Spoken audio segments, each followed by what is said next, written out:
Good morning po, Director Beth Ferreira Valdez. And matanong ko lang po para sa mga hindi pa po alam, ito po, yung Milestone Age Gift po distribution, bago lang po ba ito? Ito po ay in-implement yung 2024.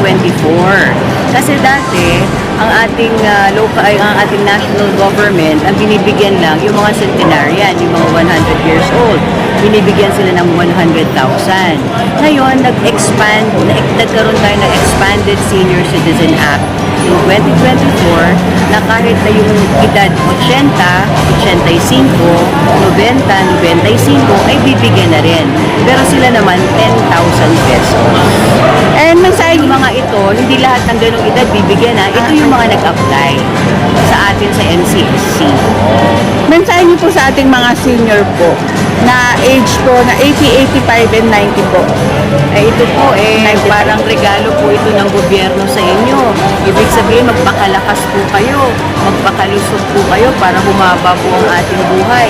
Ito po ay parang regalo o pagbibigay, pagkilala sa ating mga seniors dahil napakalaki po ng inyong kontribusyon sa ating lipunan. Kinikilala po natin at ginagalang natin at binibigyan ng malaking importansya ang ating po mga nakatatanda.